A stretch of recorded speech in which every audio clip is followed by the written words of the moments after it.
Welcome, everyone. I'd like to call the meeting of the Templeton Advisory Committee to order. If everyone could please stand for the pledge.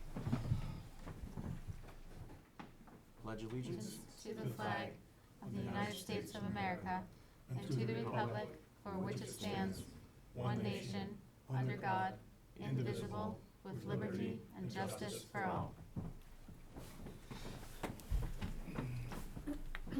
Okay, the first item on the agenda tonight is approval from the minutes from the last meeting.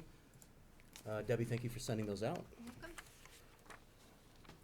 I'll make a motion to accept the minutes as written.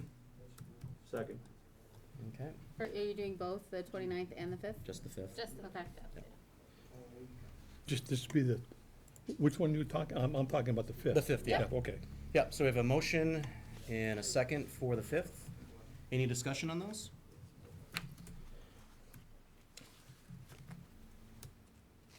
All right, with no further discussion then, Bob? Yes. Faith? Yes. Amy? Abstain. Debbie? Yes. Will? Yes. And abstain. All right, so approval of the minutes at 6:33 PM. And now we have Adam. You'd like to come and speak? Thank you very much for coming out tonight. Thank you, Mr. Chairman, members of the advisory board, for allowing me to be placed on your agenda to chat with you tonight. Absolutely. It's been a great time working with all of you. New members, well, we all know each other for the You most might part. not say that by the time you finish here. Well, I appreciate your honesty. As you know, I'm Adam Lamontagne. Many of you already know me. My experience has been in government, primarily in the city government, for the most part, which is new to me, this town meeting form of government. I mean, as you know, I've been here already a year, but I started off being a conservation commissioner and a mobile home rent control board commissioner when I was still in high school, when I just turned 18. Served a couple of years there in the city of Chicopee, then ran for school committee, served 3 terms there for a total of 6 years, then ran for the city council and served nearly 2 terms there, and then I went to the police. I was appointed by the police chief and the mayor to the police department. Was there for nearly 6 months. That wasn't my thing. So then I went back on my MPA. Well, I was still completing my MPA when I first got hired here and completed that, and I became municipal management fellow. You don't look old enough to do all of that. Well, thank you, Mr. Spring. It certainly was I mean, all those experiences were helpful. I noticed there's a lot of differences between city government and town government. Obviously, I consider you the purest form of government because you have town meetings, so I think it's great that you have a select board that does the warrant. Obviously, you have your input. With that process, you make the recommendations, then it goes to the town to ultimately decide. I found that to be an interesting process, and I really have enjoyed my time working with all of you and the select board, the previous select board and the new current select board. Obviously, the succession plan, as many of you know, I was placed as the municipal management fellow to work with the town administrator. As the plan looks, I will be moving to assistant town administrator for a year, and then I will, as the plan if it continually gets and is approved, I will then move to the town administrator. Okay. And that's a little bit about where the plan itself is in place. I've enjoyed my time here, not so much my commute, but it is what it is, and you know, now I have 70,000 miles on my car. So when I started off, when I first got hired, there were 36,000. So it adds up quick, and I just spent $700 on tires. But with that, I'm here too because I wanted to get your input on, as you know, we have an employee recognition award. Pinnacle of excellence, communications, and we try to honor 3 employees in the town every single year. But I've been tasked with coming up with recognizing volunteers because all of you volunteer. And I think that's great. Vast majority of our boards, with the exception of a couple, volunteer. And we wouldn't have government working as well as we do if it wasn't for people like you. And obviously, as advisory, a lot of people watch the meetings, you work collaboratively with the select board, and a lot of people pay attention when you have input, so you have a lot of say in the financial process. And your input is certainly noted whenever we get questions from you or the select board members, whatever it may be. We try to work the best we can for the best interests of the town of Templeton. I don't want to speak for the select board, but I can tell you our office, at least in my experience, has been we try to do the best we can to address any concerns you may have. I mean, do we always agree? Maybe not, but for the most part, we do try to get your input. With that, I wanted to see how, if at all, you look at how we should honor volunteers on an annual basis here in Templeton. As part of my listening tour, I'm working on what you think is best, whether it be a plaque at town hall, recognizing one volunteer.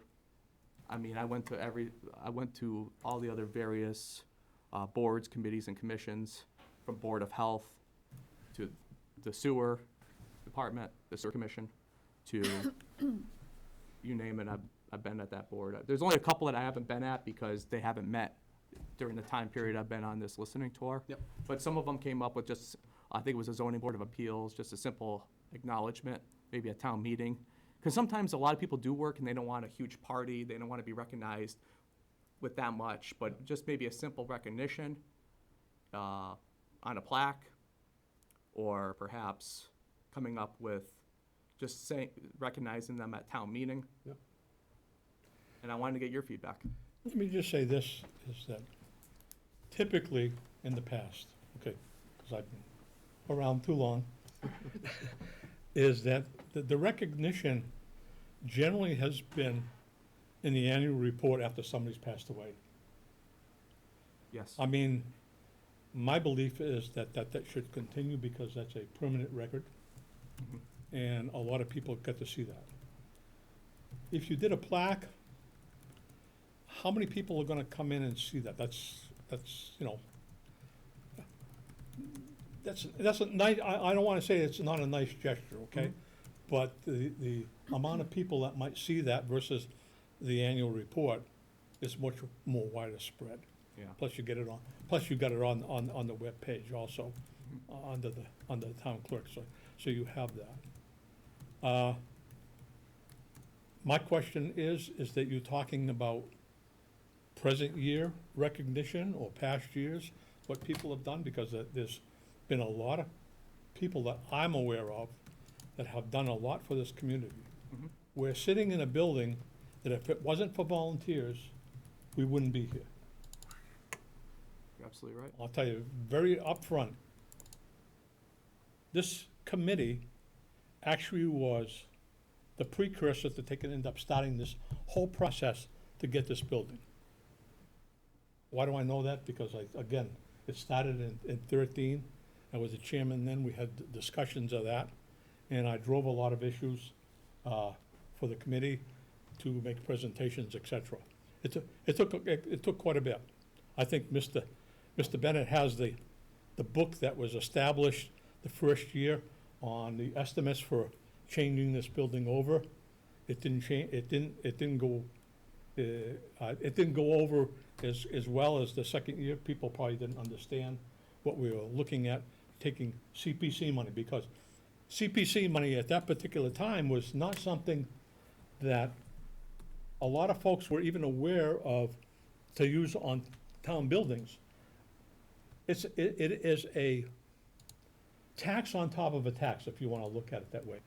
The town pays, just so you all know, the town pays gets 3% from the state, as well as on your real estate bill.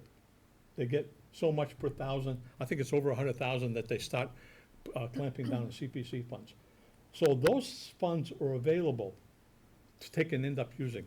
It helps out to take and relieve the fact that we don't have to use free cash for some stuff. I mean, there's some projects that definitely merit using that for maintaining the buildings, et cetera. And you've seen, since we started that initiative in 13, you've seen more and more of that happening. You've seen it over to the Scout Hall, you've seen it at other buildings, people are starting to go for that. And I think that's a good thing. But all those people that were there, you can't imagine how much time some people put into this building. Initially, when we started, I had guys that were older than me start out, believe it or not, coming into this building, because they wanted to volunteer and stuff. And then when we really got going on this building, and the second year you get on the thing, that's when we got CPC money, and you can't imagine all the volunteers and the time that was spent. There was employees, there was people that weren't employees, there was some selectmen that participated in this whole thing, and we are sitting, I mean, I'm trying to say is that we should recognize all of those people, maybe not by name, but as a group of people that participated in getting this building. I don't think they've been fully recognized per se. That's my cut at it per se, Adam. I mean, and I think that they should be recognized. So I guess what brings up a good point, though, is the question based off of current fiscal year that you're really looking for? Because I agree that people who have, volunteered heavily in the past to do things like this definitely should be recognized. Don't wait till they're done, dead. Well, and definitely don't wait till they're dead, no. They No. don't, I mean, we had No, one no, no, person. I didn't mean to laugh, I'm sorry. So- No, we had one individual that was on this committee that during the year, Charlie Perkins passed away. He was a dedicated member of this community, let me tell you. Big time. He was on the fire department, he spent a lot of time on a lot of committees and everything. And the only time he was recognized is at the annual report. Yeah. I mean, Because- it's too bad. Yes. Sure, because if we're looking at annual fiscal year, I kind of agree with Will. A plaque's nice, but, I mean, finances, everything else. Annual report, and maybe take this year at the annual report and do kind of a backlog of people who've been recognized over the last couple of years for things, Great. and then we're caught up. Yep. And then moving forward from there, then it's just a page, a nice page in a book, but, relative cost is almost nothing, and they get recognized by that. So essentially, like backlog of the people that did do a lot of great things for the town, like Will mentioned, getting all the volunteer efforts that went into this building. Yep. But then from that point forward, let's say we recognize them, then do a plaque, Just or it. we could do it from that point forward, one every year. I'm just trying to come up with the I want to say the criteria of how we're gonna go about doing Yep. this, because obviously it sounds good, but when you gotta come up with all the logistics behind the scenes, I don't wanna say behind the scenes, but transparently in here, it gets a little bit technical. Well, if Yeah, I mean, not only the people that have, in the past, is that they can recognize in the annual report, but on a yearly basis, if you have somebody during the year, is put that into the annual report. I Yeah. think is that what you were saying, Lee?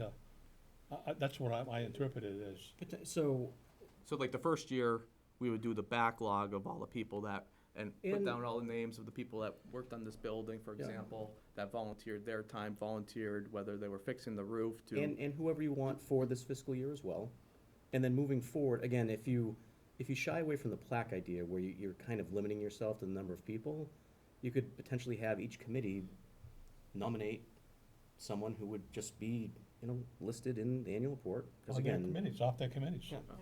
there's almost no cost associated with that. 'Cause Yeah. it's just one page and each committee gets to nominate their member, and so we would do that this year as well, but try to catch up. And then moving forward, it's just each committee nominate a member every year moving forward. They get the name in the annual report. It's Maybe a not cute little necessarily- selfie, I don't know. To me, it's not necessarily a financial compensation that people need. No. They need to be recognized for a good job. Mhm.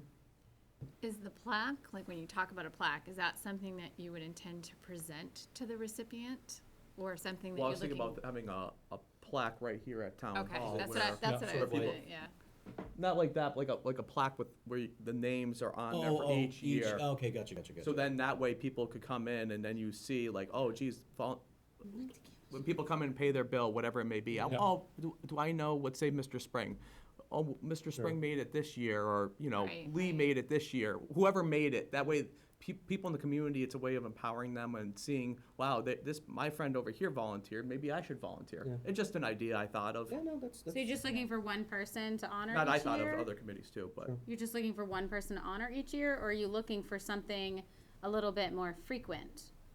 I'm looking at each year, but I think this first year we could do a backlog and do, like Lee, I believe you suggested a backlog, and then do one person that, That's 'Cause I contributing just don't above wanna- and beyond. yeah, because I kind of want to keep it specific. If that's okay with this board, I'm trying to really narrow it down. I like the suggestion, it came up a couple of times, on having people from each committee submit a name, but I just don't want to end up with so many names where, If you're doing the plaque, then you're Yeah. at south side Yeah, the looking yeah, at you can do that with people. the you plaque. know where I'm coming from? That I doesn't mean, work, so. But then Why- if you get that many names, it becomes, which one do you really put on the plaque for that year? correct. Well, And that's what's, where somebody who's has to more be outstanding than the next? And that's subject to interpretation. It is, and that's why I was thinking about doing a poll with the department heads perhaps on so many people that made it, and then they decide, because, like, obviously Luann knows her Board of Assessors. Lori knows her Board of Health. Every department head has a pretty good working relationship with their committees or commissions that they support, if you will. So this is something new that we're gonna be rolling out this year type deal and moving hoping so. on. And what if you did something with like the Historical Society and the TV station where you guys went over past volunteers? Cause I'm sure there's pictures, things like that, so that you can recognize them in that My way. stuff's a little older than Type that. of presentation Yeah. for the first time thing, and then in the TV thing, explain how that, you're trying to show what volunteerism is to the town, and I just thought it would be something for a TV program to watch. Plus, you're showing like the Historical Society in it and the archives that we do have. I like all these ideas. It gets me thinking. We have a lot of volunteers in where I work. Like, we work with a lot of people that volunteer. So we use the Presidential Volunteer Service Award. I don't know what the cost associated is with that, because we'll track people's hours. So they track like how many hours they're volunteering, and then there's certain levels depending on how many hours you put in. So we'll submit for them to get that award, and then we have a workshop every year where, if they're there, we'll present them with the coin that comes with it, and it comes in a nice certificate and everything that they get. And then additionally, we can nominate our volunteers for like a national award or regionally, depending on how it is. So there's a board that will then go through that. So I don't know if that, like, in terms of putting a name on a plaque, if you have different volunteer boards or organizations that are submitting one nomination, so they're able to nominate one person, and then you have a board that's going through them, so it's sort of a non-biased thing, and you can, redact people's names or whatever. And then, we have to substantiate all the volunteer work that they've done for the town, different projects that they've done, things like that, where you're really that's somebody that's gonna be above and beyond, and you list out all their accomplishments, maybe things that they volunteer outside of just town government. That might be Vetting tough to process. take and track people's time. Yeah, Because that is tough. you can't imagine how much time some people spend on doing whatever they're doing.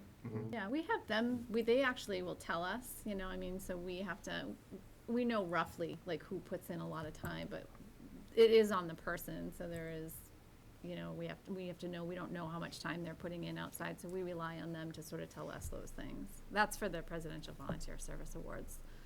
Presidential. Yep, you can Google it, so, but like I said, I can find out what costs are associated with that. Yeah, because we're I don't trying to know keep costs at a offhand. minimum, obviously, with Yeah. the budget, the way it is, so. So just thinking a little smaller, because there are often times where committees want to recognize, one person. Maybe I'll be like, well, Faith put together this great thing. I'd really love it if somebody could just sort of do a little shout out. So we could work with TCTV to create, I work with the Narragansett Historical Society as well, so I know that it's possible, but we just create like a document and they put it into the screen roll, like when there's no programming on, you can submit a certain size image and they can just roll it. So it can either be with pictures or just with type.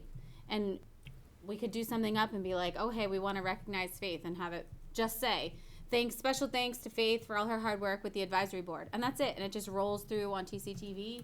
I can't imagine there's costs associated with it, because Steve's always rolling stuff through anyway. I've made them for nothing on the internet. And then piggybacking off of that, you could either have a permanent spot on the website right on the front page, and that can be swapped out as often or as intermittently as you wish. Yep. To say, you know, great job to our volunteer of the week, Jeff Bennett, or our volunteer of the month, or a volunteer of the century, or whatever. Like, whatever it is you're going for. And just put that there with just a couple sentences, and then either their picture or an image of their choosing. Maybe they volunteer with animal rescue, so they've got like some dogs there, or whatever. And then when people go to the website, or when people are just waiting for the select board meeting to start on TCTV, those images are rolling. Because I know you guys don't have a Facebook page. If you do, that'd be a great place to put it, because then it's there in perpetuity as well, something no cost.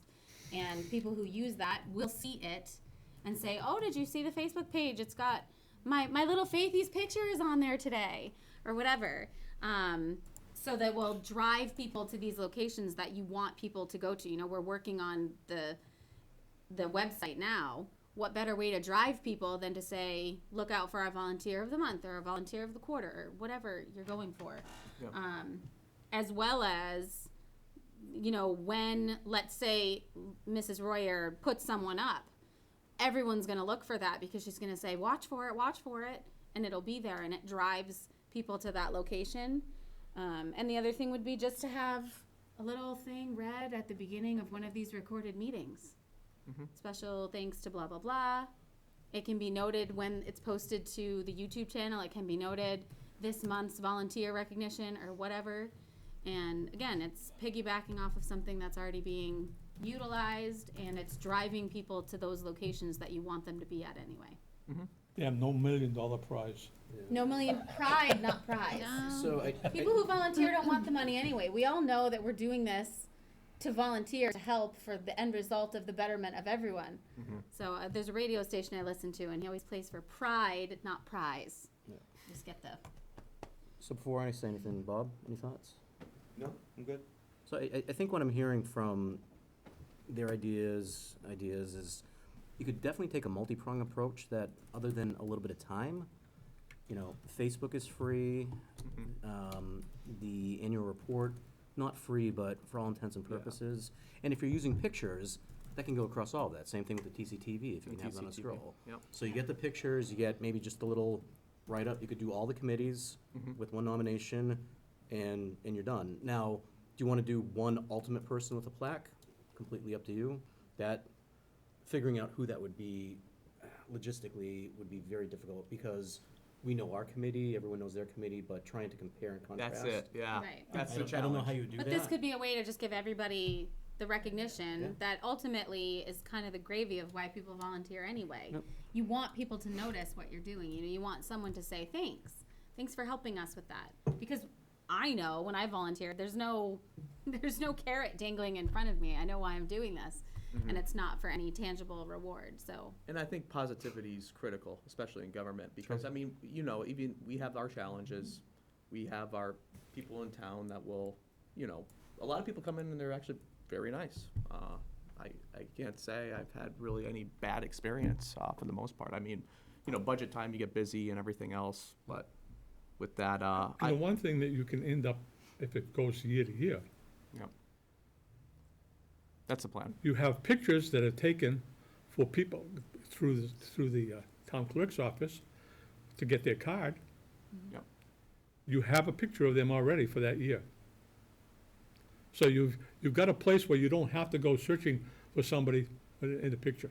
Let's go ask Carol Harris. I mean, Only if we like that picture, though. Oh, it's like a DMV picture. Yeah, I was gonna Well- say, I'm like, I don't want this to come off Some of us morbid, are but picky. if someone did volunteer for a long time, you know, when they do pass on, you'd actually have pictures of, here's when they started, and as they progressed throughout the entire 20 years of volunteerism, or whatever Oh, it God, is. so you got some people. Yeah, 50 years, so whatever, but yeah, that'd be a nice memorial type of thing, Yeah. so, I don't know. Mhm. So, yeah, I think that approach solves a whole bunch of problems. Mhm. It covers a whole bunch of space. Absolutely. Well, I thank you for all the suggestions and everything. Another thing I was here for is how would you look at improving the all boards meeting? I mean, because when it first, a couple of years ago, this is before I was here, I heard there was quite a few people at the first one. I wasn't, that was before my time. I think Eric was here at that time. Then the next year came and I heard that there wasn't as many people at the all boards meeting as the year before that. So how could we look at improving the all boards meeting, you would say? I mean, a lot of you, served on advisory for a long time. Some of you are newer. I kind of want to get your take on it, just so it could help when we're coming up with a way to make this. I did speak like the other night. I was chatting with the cultural council. They like it because they're able to talk with. Because sometimes like you're kind of with your board and you don't really hear what's going on with the other board. So they would talk about how great it was to be able to communicate with other people and hear what the various other departments and what they have to say. So I wanted to get your thoughts on what improvements you think could be made there, or what you like about it. I have a comment on that. I'd just say this, Adam, on that, and thank you for asking the question. Because that's kind of where I was going with the first one, when you said that about how can you, let's say, respect volunteers and so forth, and this kind of falls right along with it, for me, is listen to them. That is really the thing, and I think with the all boards meeting, I think when I first went to the first one I went to, it was rather full event, and it was very informational. Because you actually got to hear what these other boards were doing, and you could start to see that there was a picture. But you can never get that picture anywhere else, because we don't have a means to communicate within our committees and our boards, which I think is a big move that we need to make. Because we're all working as islands, and we need to work as a group. You're absolutely right, and it's, if I can't, you mind if I jump in? Mr. Go right ahead. That was brought up too, was communication. Because I do hear what the other board's challenges, the issues they face, and it was brought up that the communication, we don't know what other boards are doing or what other departments are doing. I know a lot of you will pay attention to our weekly report for the most part, and provide comment or suggestions, whatever it may be. So what we're going to be doing is looking at having people subscribe to that. We're already working on that, so that way if somebody on, let's say, the Council on Aging or whatever board, library trustees wants to receive information, they could then subscribe and then get that information via email. And absolutely what you said, like, because communication's important. And at the same time, the all boards meeting, like you said, was informational, very informational. And listening to people is critical. I mean, we have discussions, and that's the first thing you gotta do is listen to people. And sometimes people come up with some good suggestions that, we may have overmissed. If you take and look at what some of the other communities do, as far as the transition from one committee member to the next, et cetera, you'll see that some committees actually have a training process right within their committee. In other words, you get a new committee member, you have an orientation. I don't think that even happens well at the select board meeting, as far as selectmen go, to take and end up, they end up, and this is my interpretation of what I see. There's still some selectmen on the board that don't know the full operation of town government in all the committees and other boards.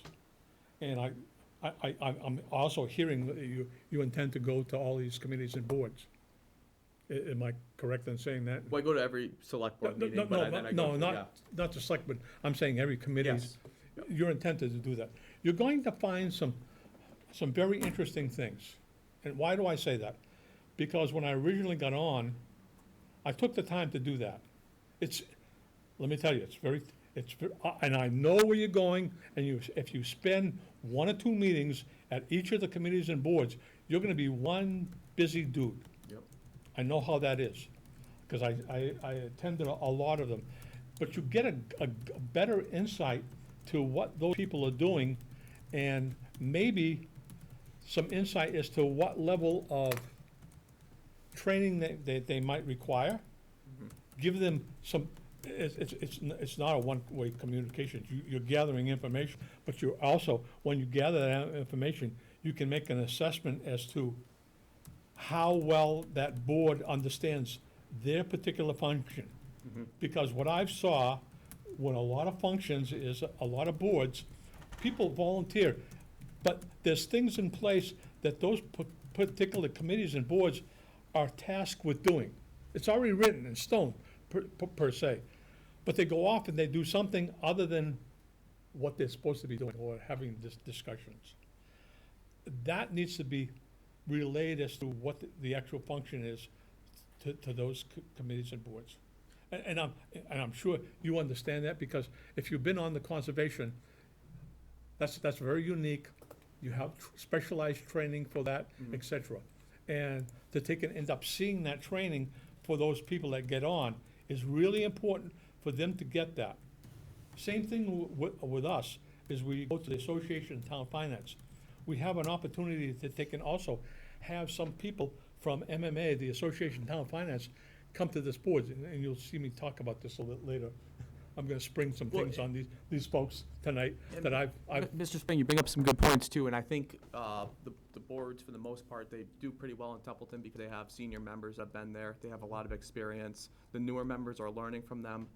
There's a lot of knowledge at place. But even some of the senior members, when they get on, they don't necessarily understand the full ramifications of what they do, and they develop a certain pattern, which is, in most cases, it's working. Yeah. Is it working to the optimum it should? Probably not, okay? It could be tweaked, like Democracy. like they say, on the Patriots, do your job. Well, your job entails quite a bit. Yeah, and I think there's from when I first came here, Rich Curtis handled the ethics training. We're working on transitioning that, so that way it's not getting sent out from the emergency management director. We're trying to make that where we could make that more efficient. The voting machines, what used to be over at emergency management, we've since moved. The Rich Curtis worked with Carol Harris as well as the assistant town clerk. So that way, when you get sworn in, you get your ID card right then and there. We're trying to get that process done, and there's improvements we're working on. Absolutely. Absolutely, and I think Templeton's very fortunate where we have a pretty good boards and we have some pretty good discussions. I can tell you, Jeff sees me and so I'll tune into your meetings, hear what you have to say. I'll tune into Conservation Commission. George Andrews does a lot of work. He goes out there. He has a lot of knowledge. He's training some of his new members. I even suggested to him maybe to go to the schools, share environmental law, conservation law. It's with buffer zones and notice of intents. It's all very important information, and they have a lot of regulatory authority through the Massachusetts Department of Environmental Protection.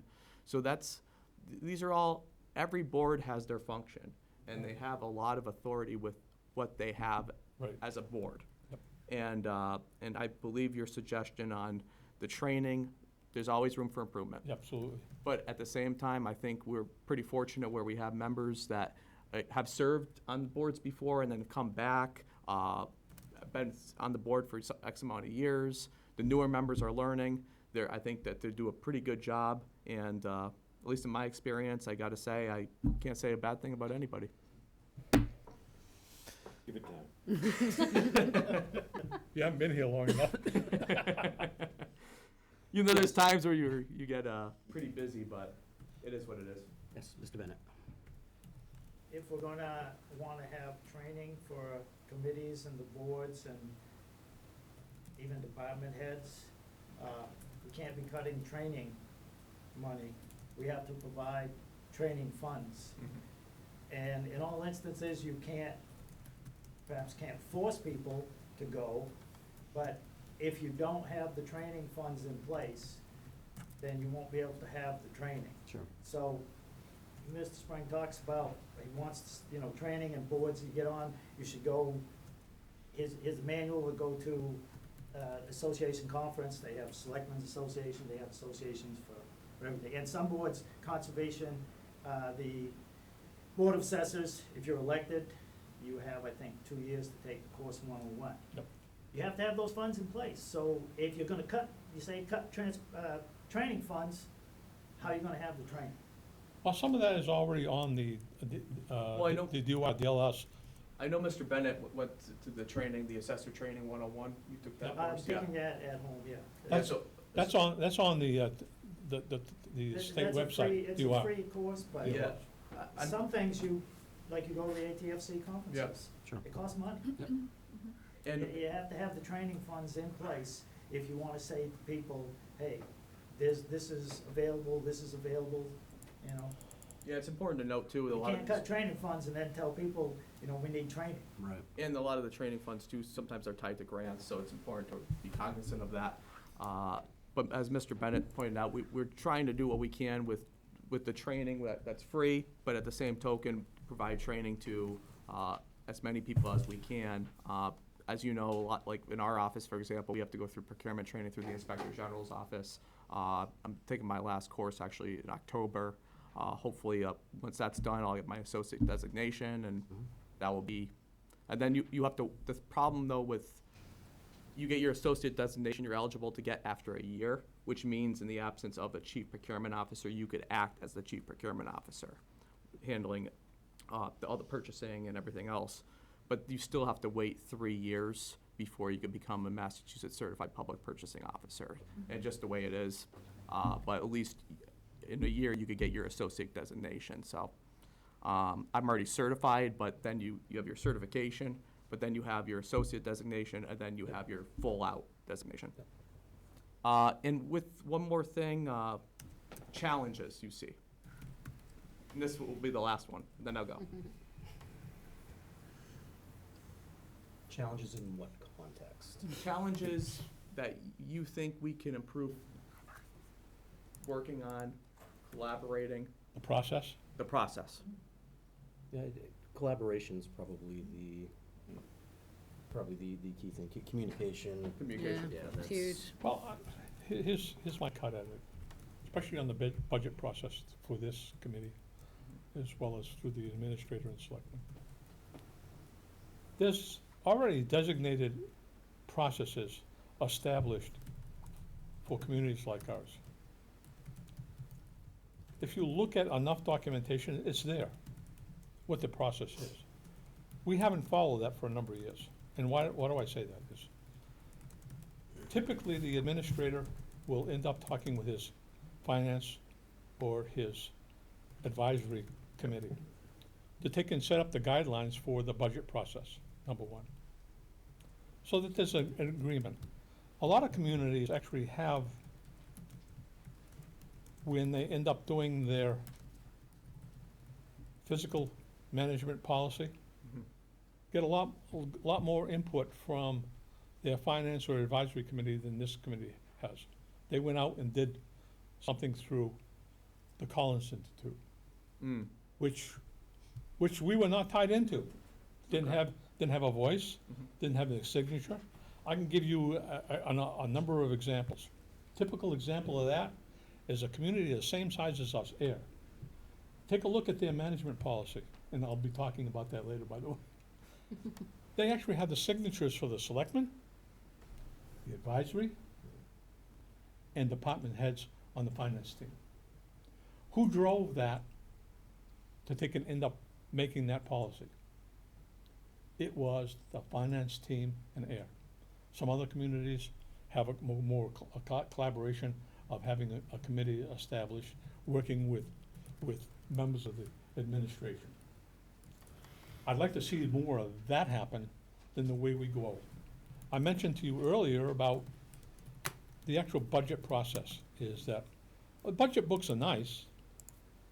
And as I indicated to you, is that when you end up making a change to a budget, never mind whose budget it is, just a budget, Amendment, yep. and you give us a paper copy, you've had to take and change that on the actual electronic copy. And as I relate to you, that's the type of thing that should be coming to us, so we don't have to go through a book. They can end up seeing that. We have it right there. The other thing is that you'll see a lot of communities, and I'll be talking about that again. I'm gonna be a little this pretty well, because I see other communities, how they work. They work better than us. I'll say that. Not that we work that badly, but they work much better than us on the whole process. Is that they can end up, when you get the budget book, I ended up presenting, because I ended up spending some time and putting a column under each budget, so that this committee could end up putting their stuff. Well, that didn't happen because only on the upper level did we end up having input. And that's a little difficult, because if you're gonna change somebody's budget, it's gotta be rolled up. And actually, I had it set up so that if we made changes to the advisory committee budget, no matter what it was, it would actually roll up to what the omnibus budget, or the upper level that's presented at town meeting. And you probably heard me say this this has also been talked, not only myself, but other folks, about the fact that the only people that can end up changing the budget process is town meeting, and that didn't happen. The omnibus budget just got pushed out there with no detail. The year before, we had an omnibus budget, in 16 and 17, by Mr. Markle. He had the upper level, and then he had the detail, and that was presented to everybody. Yeah, I mean, I could tell you my experience, because I would review budgets similar to your role here. And in Chicopee, for example, it's different because we didn't have town meetings. So what we would do is the mayor would submit his budget, and it would go to the city council. The city council would meet multiple nights. And it's different too, because we go by House 1, where we didn't literally approve our budget in Chicopee till like the end of June. You see, so we had more time to put everything together, the mayor's office. So when it came to the city council, we were actually reviewing our budget, like we did it in February, March, when the budget came out, to when we were going through it together here in this room. Yep. Because it has to go to town meeting, so you have to have more time for all the review process than for it to come forward to that, and having the town, like Mr. Spring mentioned, vote on it. Where in the city council can only cut from the budget. Right. But then, once they approve it, that it could be the last day of June, as long as they approve it, Yeah. it's done. That's totally different than town. Totally different. And the reason I say that is, I just want to note that though, I mean, because I went from that budget process to this as far one, as which I the thought budget was- process, if we were to get the budgets from individual departments, Yep. early on, much earlier in the process, individually, we could review that, get some feedback as we go along, and come the meeting, the joint meeting of selectmen and that, you probably would end up a much smoother, quicker meeting, because there would be a lot more questions answered, because you've dug into it much deeper than you can do in one day. We did 2 days. It was a Saturday, and then it was was it a Wednesday? I don't know. Thursday, something. Well, when I first got on here, I'm trying to think and say this nice, the selectmen did not end up instituting the budget process along with a coordinator at that particular time. Town coordinator. I actually. Town yeah, coordinator? Right. Yeah. I actually I dug it out, and the selectmen at that time actually had a vote, folks, that the budget had to be done by who? The advisory committee. It wasn't that they were end up doing it, and we had a joint meeting after we had gone through it. And all they did is, okay, yeah, you got the budget, and we had to go digging for all this documentation, and we were transitioning from one type of form of government to another because of what the actual accounting system went from cities and towns to VEDAR, and there was a whole mess, and we weren't getting good information, let me say that. There was a lot of problems doing that transition, and maybe that's why they chose not to end up getting involved in that. But that they can end up doing the process the way, if you look at other communities, and again, I'll have some documentation here, that shows that other communities, actually, the advisory committee or finance committee is the one that presents the budget. Their recommended budget. That doesn't mean that they established it, that doesn't mean whatever. That means that they reviewed it and they present what they recommend. It may be the same, it may be different. And that's really what this committee is tasked with in the state. Well, I can tell you that Mr. Bennett and I have been working on making this more clear moving forward. I mean, this is something that, I mean, Mr. Bennett, did you wanna? Yeah, if you could. Yeah. Back at the annual town meeting in 2014, it's Article 20, a change to the town budget process. In the recommendation from the advisory committee, the first sentence is, "The advisory board fully supports a change to the town budget process." Yep. The article, the motion originally was to insert language under the advisory bylaw section to have the town administrator, do it, and it really didn't make sense, and I don't know who did it. But there was a substitute motion, and this is currently, as the bylaw reads, Yep. voted on by town meeting, so town meeting spoke. "It shall be the duty of the town administrator in conjunction with the Board of Selectmen to consider expenditures and develop a budget for the ensuing fiscal year of the several boards, officers, and committees of the town, as prepared by them in such form, detail as prescribed by the town administrator." Now, there was an opinion by the Department of Revenue back in 1992. I think it's either Board of Selectmen or Finance Committee requested the DOR opinion on who chooses the budget format for each fiscal year. And they opined that it was town meeting.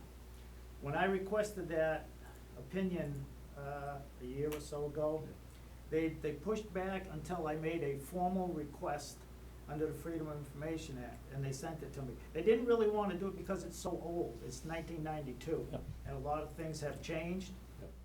Yep. And as a follow-up, to correspond with Mass General Law, Chapter 39, Section 16, if you read the last couple lines of it, it says the Finance Committee will present the budget to town meeting unless you have a bylaw that says otherwise. I am working to get a bylaw with the sentence added to basically say that the town administrator, along with the Board of Selectmen, will create Yeah. the budget and present and defend the same to town meeting, which will follow what Mass General Law, Chapter 39, Section 16 says, which will hopefully put that issue to rest. To rest, yeah. So we'll spend more time looking at the finances than arguing about the process. Yep. Well, how is that gonna fit in with the recommendation of the administration or finance team? Because the way you just stated it is that they present, and there's no recourse for recommendations for, Everyone can make, finance, you don't lose, that's the authority of why a finance or advisory committee is created, to make non-binding recommendations Right. to town meeting. They present the budget, yep, and then you get to say, we think that's good, or we have a question on this amount of money for this or that. And if you wish, you can put some other language in the advisory committee bylaw. You can do that by citizens petition at the annual town meeting. It's 10 signatures. A special is 100 or 200? It's a percentage plus those, it's a lot, I think it's 100, but annual town meeting, 10 signatures, citizens petition, it automatically gets put on the warrant. If you wanna insert some language to see if town meeting will wanna go that way. The last time that we had a line item budget presented at town meeting, several people made a motion for town meeting to ask them if they wanted to go line by line. I think it was 2 town meetings in a row, and town meeting voted no. They didn't wanna do it. Well, the reason, With the, one Okay, more go ahead. thing, with the omnibus budget in fiscal 18, for the town budget items, there were 20. The last time well, not the last time, but in fiscal, May 2011, which would have been fiscal 2012, there was 139 items for, under the article for the town budget. And again, the last time in 16 that we had a line item budget, it was asked at town meeting, on town meeting floor, people went up, made a motion to go by the budget line by line. Town meeting said no. I don't think the people are, they're barely interested, seem to go to town meeting. They don't wanna go through all these dollar amounts. They want that done prior, and they have the opportunity to look at it before then. So, again, I think you can make an argument that in 14, town meeting spoke and said, the town administrator, you put the budget in the format that you see fit, whoever the town administrator may be, and that's what the bylaw says, and the bylaws are voted on by town meeting. So you said you're gonna make a motion at ATM to amend that bylaw? I am trying to get that as an article As an art, for yeah. either the special town meeting planned on coming up, or the annual, whichever, Whichever, yeah, okay. and that's if the Board of Selectmen, vote to put it on for a special. If it's an annual, if it comes down to it, I may do a citizen's petition, but I'm trying to get that as an article on the town meeting warrant. Again, that would, if town meeting votes yes, that would the language would get inserted into the current bylaw, change it, and that would put an end to one argument about who presents, who does this, who does that. Yep. It would be an outlined process. Mr. And it does not take away from this committee's making recommendations, because you're mandated by law to make recommendations, But non-binding. If that were to happen, though, I think, the aspect of collaboration becomes, even more important. to make sure Absolutely. that the Yeah, Mr. the Bennett's board and all been, the committees- been doing a lot of research on this, and I think we've definitely discussed this at length, and it's something that we're working on. It was discussed at our goals discussion retreat. Yep. And let me just say this, is, I was on here, and the reason that motion to take and end up changing the bylaw, and it was forced into the advisory meeting, was because the advisory committee had gone through and got stuck with doing the budget. I actually have the minutes of that meeting where the Board of Selectmen voted, they can end up having the advisory committee do the budget. And it was talked with our board, or our committee, that we shouldn't be doing the budget, we should be reviewing it and giving our recommendation. And we pushed back on that and said, wait a second, you have a town administrator, and you should have the administrator and the selectmen end up creating the budget, but we should have the review for it and present our recommendation based upon what you established. That's the process that a lot of communities use. I'm not trying to end up changing stuff. That's how it happened. And it was unfortunate the way it happened, because they were trying to originally change the advisory bylaw. They were putting it in there, and we went, no, we actually pushed back at town meeting and said, no, that's not the place for it. That's the wrong section to be. It should be a separate bylaw that states that the onus to create the budget is for the town administrator and the selectmen. it should still maintain the responsibility of the advisory or finance committee to end up making a recommendation budget, per se. Right, but I don't. How it came about and how it got worded, unfortunately, that's how it was presented, and we are stuck with the problem that we have. So I'll just put down challenge budget. Yeah, Is that good? Yeah. Okay. And that we're working, Mr. Bennett and I have been working on, at the goal retreat, like was mentioned, so it's something that's, we can, I mean, obviously, everybody's gonna have a role, a part in it, and I believe even in the last budget process, I think everybody's felt like we went through and we went through that, but it's something that I got written down, and, Well, anything, it sounds like we're kind of pretty much all on the same page for the most part. yeah, I think the complaint that we had last year was, we didn't feel necessarily that we were getting the budget documents soon enough to be able to read them thoroughly to make the recommendation. Yep. yeah, But I Mr. don't Spring think brought as that far up as to me earlier. who should create the budget, who should present the budget, I'm not that's not aware. our, that's not our, No, I'm not aware of that, so, again, I think we're pretty good.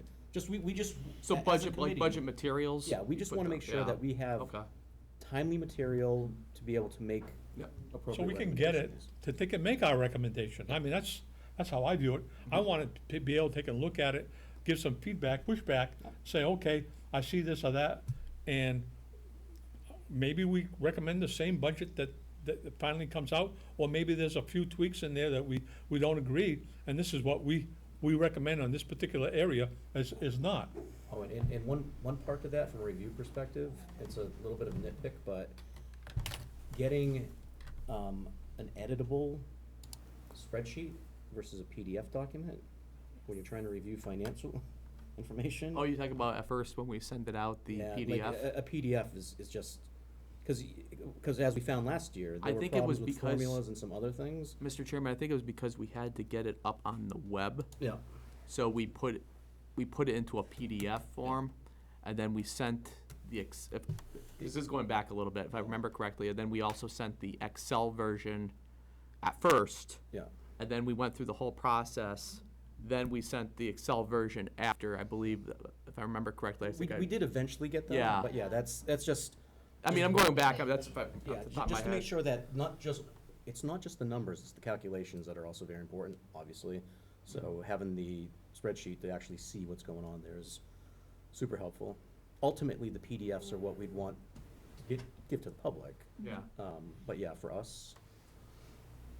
Okay. Okay. Anything else? I'd just like to add that, I missed last year's, budget, boo-hoo. But, You still were involved, though. yeah, but the year prior, was involved, and I don't know, Jeff was at most of the meetings, or all the meetings, and I was at most of them, I don't know which it was. But, we had a lot of meetings that year. I don't know if we had 9 joint meetings, or it was, but it was quite a few with the snow days and all kinds of stuff. But at the end of the process, I feel like we had pretty much kicked that thing as much as it needed to be kicked, and, you know, everybody got a chance to ask their questions, at least once. And, you know, I felt like at the end, we had a pretty good, handle on what was going on. And we made our recommendation, the town meeting Oh, after yeah. going, kicking it, which was slightly different than what the selectmen and the administrator had Oh, presented. yeah, absolutely, absolutely. But, you know, I think the process is, you know, improving. Is there room for improvement? Sure, always. But, you know, other than a few isolated complaints, I think it's going better.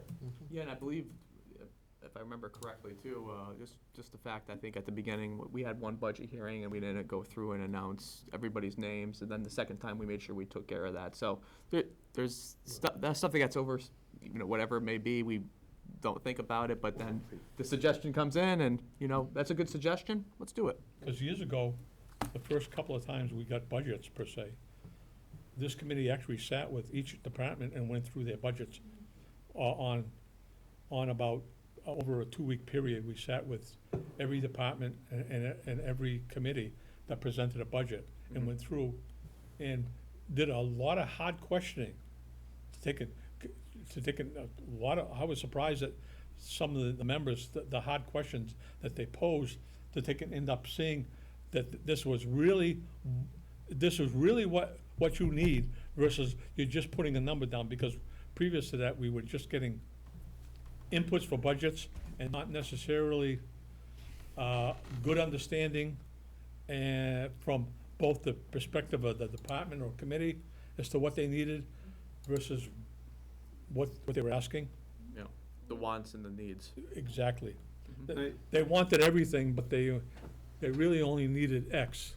And that's a struggle, like, you know, the city's got obviously a lot more state reimbursement, or state money, and the towns have limited resources, so that's a constant struggle. So it's very important to differentiate the needs Yep. versus the wants. Because a lot of communities have a much tighter budget process. And I say that is each department has a tight budget process. How do they augment that? Is by having emergency reserve so that if they've got a tight budget at the end of the year, the department head comes in and justifies it, and they take the money from the emergency reserve. I'm a strong believer on that, because that makes that department head really work to a tight budget, and if you can't, you've got an out, you've got the emergency reserve. And And that's, if I remember correctly, we did increase that. I mean, we made a little bit of a cut to that, but only because of the ongoing budget constraint we're faced with. right. But it's that struggle. It's a struggle, Mr. Spring, and it's something that we really have to weigh the options. We gotta sit down, go through it. The Board of Selectmen, working with the advisory committee, obviously the select board control the warrant. It's something that goes on, and it's the process.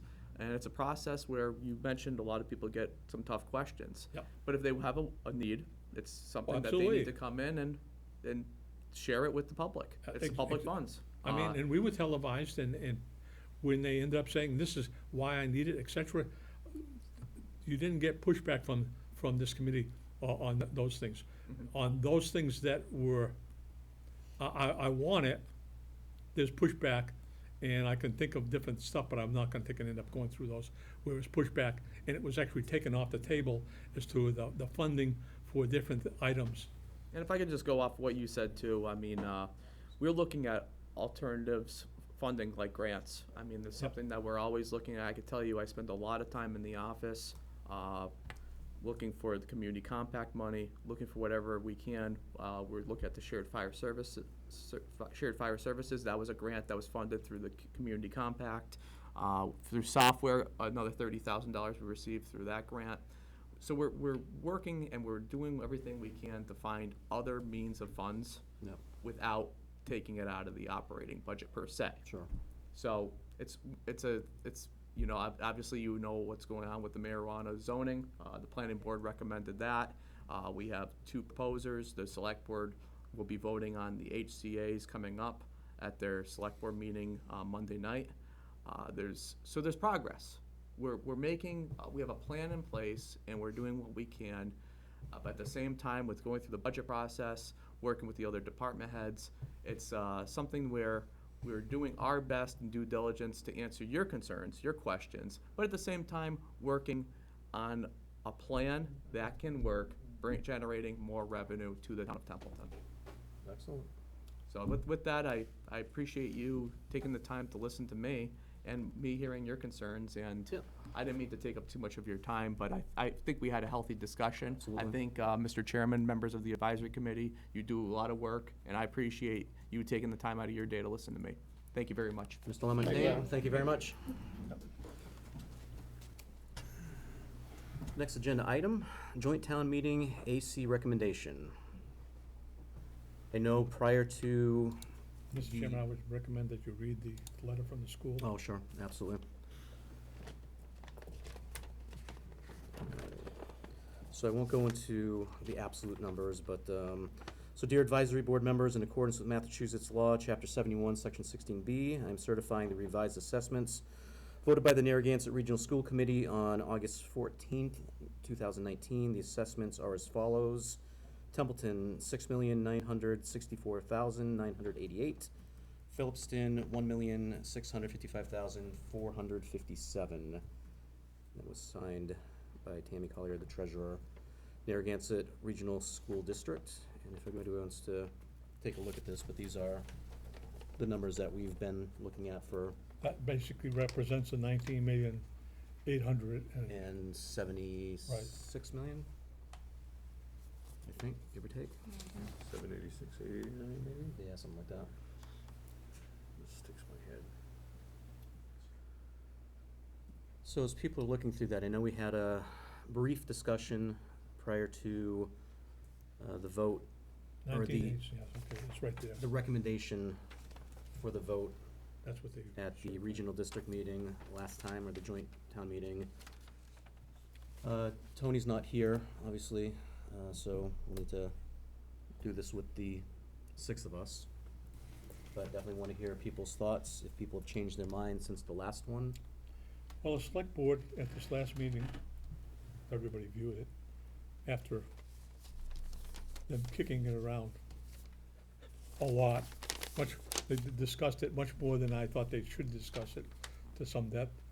They decided on, the actual budget of 19,500,000. Yep. The same as the last. Yep. So, assuming that that substitute motion is proposed, then, We really can't, aren't we supposed to, we're supposed to discuss the actual warrant article yeah, I guess that's a, yeah. that's on the warrant right now, which is the numbers that the school committee has given us again. Yep. So we're back to the The same questions that we had the last meeting. same question we had the last time. I mean, I feel the same way about it. Yep. I'm a fan of the 19.5 number. I'm a fan of the board's compromise position. I think it's the right way to go. I think it's the best thing for the town and the school combined, even though the school committee does not seem to feel that way. And I do not support the current warrant article, and I would support the amended motion should it be made by the Board of Selectmen as they plan. I'll make the motion to, on the original warrant article that they will be presenting, if that's what's presenting, other than the amendment, of a no vote for the 19,786,000 plus change. I would second that. Okay. We have a motion on a no vote and a second. Discussion. I'm not a newbie. Sorry. Can I see that letter again? Yeah, sure. If you wanna get the number. Yeah. Oh, yeah.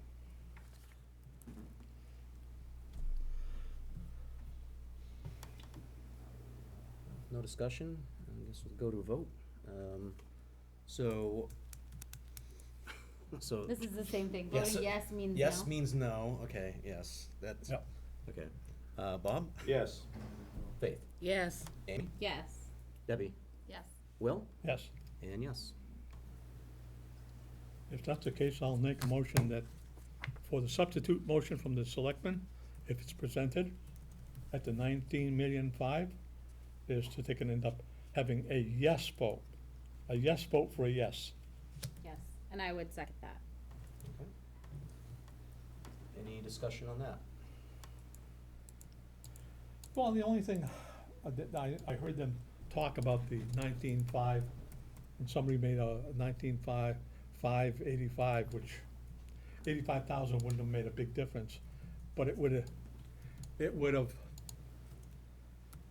in my estimation, okay, would have said, okay, we're going to reach a little further to the school committee. Right. And that might end up prompting them to end up being more receptive to do the certification of that. My thoughts, general thoughts are that this 19.5, they dug their heel in once already, and they're gonna dig it in a second time. We may end up going to a third district meeting before December 1st. I mean, that's what we're looking at. That's what we're looking at, folks. As I said the last time, is that, do you want state involved? Not necessarily, but it's not all bad either. If you look at some other communities, they've gone through this process, and it hasn't been all what the school wants or all what the town wants. It's, if we can't come to a compromise within the community, it will be forced upon us. Which, okay, we've already taken some steps to end up making some cuts, end up helping the community not make some drastic cuts. That's paramount. I mean, to me, there's some other positions that I understand have been vacated, and I think they're in the process of filling some of them and not others. I actually did some research as to what this committee did a number of years ago as to administrative things, and I'll present that later on for putting on the website, but not at this meeting. This is above and beyond that, per se. All right. And that's kind of my input, and I think that the 19.5 is something that the town needs to take and end up doing. If we had given them another 85, might have swung a vote or two on the school committee. And by the way, they need 2/3 votes. So if you got a couple of people that said, hey, listen, they made another one, you might have had them end up changing their mind. I don't know. I mean, that's not for me to decide, it's for them to decide on their budget. And oh, by the way, one other thing. MMA just put out a thing that where the school finances, okay, they got a bill for school finances that is going to the state, the Senate for discussion. Yep. That they can change chapter 90, circuit good. breaker, et cetera. It's not gonna help us this year, but hopefully the state is, got the message that there's a lot of communities that are in the same strait as we are. Yeah. Because There are. this is not gonna stop, this year is not the last. No. We're gonna see some additional stuff come next year, unfortunately. Okay. All right, any other discussion on the motion? All right, with that, Bob, Yes. Faith, Yes. Amy, Yes. Debbie, Yes. Will, Definitely yes. and yes.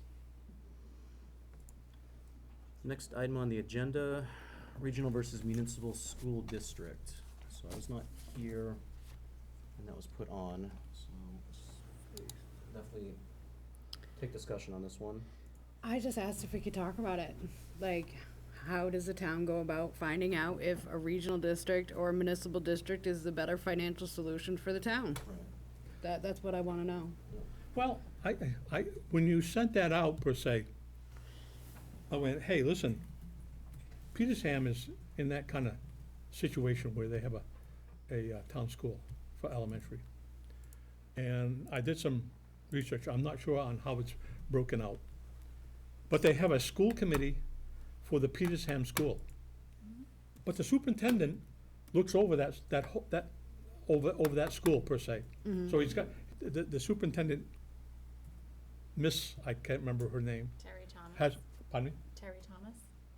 No, there's something else. TCTV? I don't remember that. But that doesn't mean, so she has some level of input as to how, and helping that school committee, et cetera. There's also another school committee, believe it, and I was blown away with this, is they have another school committee for the elementary school, if I read the document correctly, for the Orange School. But then on the high school, it was regionalized. And they had another regionalized school committee. I went, wow. So to take and end up addressing what you were saying, Faith, that's how they are. Does that mean that's how it's, it can happen? I don't know. I just did that level of research. I tried to find some level of documentation to help us have a discussion around that. Right. And it's not really always up to the school committee to take and end up doing that. It's up to the communities. If our fellows in Phillipston chose to do that, like Petersham, I don't know if they could. Maybe they, I would think since Petersham's done it, there's a possibility that they could do it. How, it's up to them to decide, and it would put us in the position of having to do that here also. And of course, with our problem about the whole budget this year here, it puts a lot of questions that I don't have answers to, and it takes some research, and I mean, that's all we can end up doing from our perspective, is looking at it and saying, okay, it looks like it can be done. How do you go about doing it? I don't know. Right. Mr. Chairman? Yes. It's my understanding, and I don't have the information in front of me, but it's my understanding that the Board of Selectmen has oversight or review of the school committee, school finances as a representative of the town. If that was the case, it would be my understanding that the Board of Selectmen could put together an ad hoc committee to review the benefits of a regional versus municipal school district. That would change the district agreement per se with the communities. Well, that's just it. It would change a lot of things, and do we know, if this arrangement financially is good for Templeton taxpayers? And at what point isn't it, if it is? You know, just going at things that, you know, we set this in motion 55 years ago or 70 years ago, and this is the way we go, might not be the way to go. I think we need to look at how we're spending money. And this is one of the ways we're spending a boatload of it.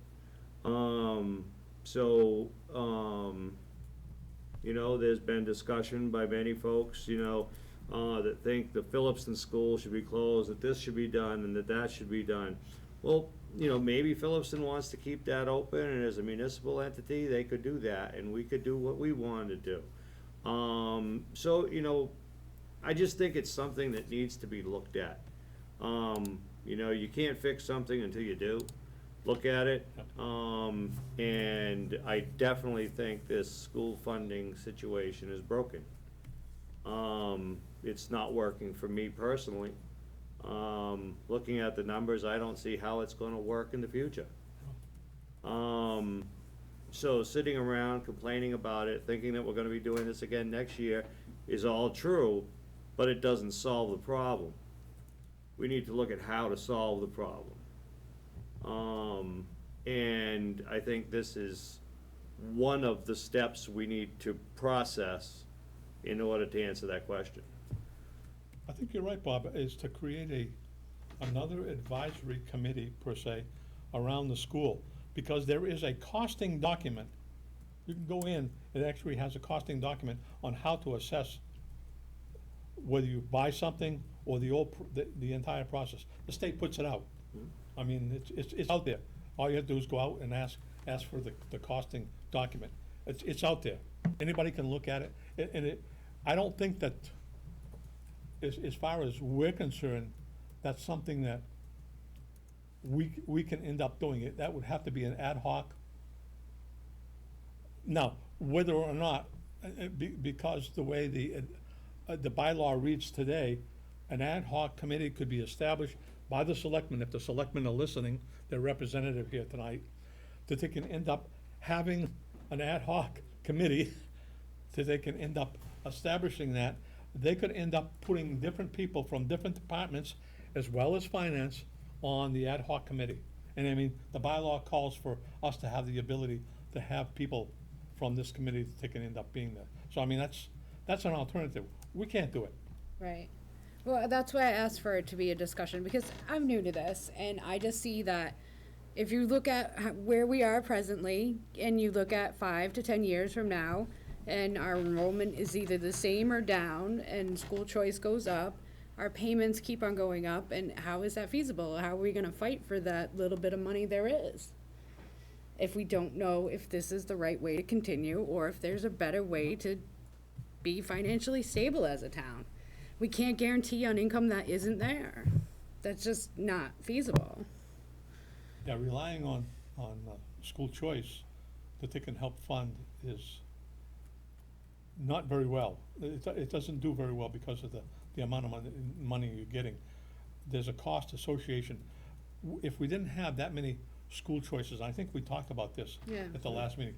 If they didn't have as many school choice kids in the process, would they need as many teachers in all the grades? But That's on the something that regional, ad hoc committee could look at yeah, and make an assessment as to, okay, if we didn't have these kids or less kids, can we end up reducing I hate to say it, but the school teachers are the biggest expense on their budget. Is if they can reduce that expense, could we end up having, if you reduce that expense, will the community see a benefit? And that's just kind of a cost-benefit ratio. If you can cut those, will the towns benefit? I don't know without doing that cost analysis. right. I mean, to me, that would be what that committee should end up doing. Well, I know everything takes time, especially in government, town government, so I just thought it should be a topic that it gets discussion. It needs more discussion. I think it's important to ask as well, too, why did Templeton originally enter into a district agreement with Phillipston? And is that original reason still motivating, kind of like what Bob was saying, is that original reason still motivating the towns to continue this mutual agreement? And then if we leave the agreement, what happens? Yeah. What would happen if we brought another town in? What would happen if we break apart this regional district and, just for the sake of conversation, we join the Gardner School District and Phillipston joins Athol? Just, Going you know what I forward. mean? Like, what would be the best way for Templeton to regionalize Yep. if this isn't the best way? What if Narragansett can unite with Athol? Is that beneficial? They've got their own infrastructure, and obviously this is all just a theoretical discussion, but I think it's important to wonder why did we regionalize in the first place? Because if it was bus money, that motivation is out the window a million times away. So if that's the only thing, if that's like the cookie that someone's waiting for is, oh, well, if we're regional, we're gonna get XYZ from the state. Well, they're not following through, and this is a business. This town's a business, and the school's a business in the end. So if it means capping school choice at some sort of regional number or district number, then maybe that's the best way to do it. I did talk to Dr. Cassavant back in the springtime specifically about school choice and the numbers of school choice, and he did not do like a detailed analysis or anything like that, but his statement was, it's very hard to say. It's hard to say what the impact of limiting school choice would be unless you did have a committee to sit and say, Right. we've got 6 in grade 1 and 4 in grade 2, and because honestly, let's pretend we've got 2 school choice kids in all of the Templeton Center building, the new Templeton Center building. 2 kids isn't gonna make any difference it's not. at all.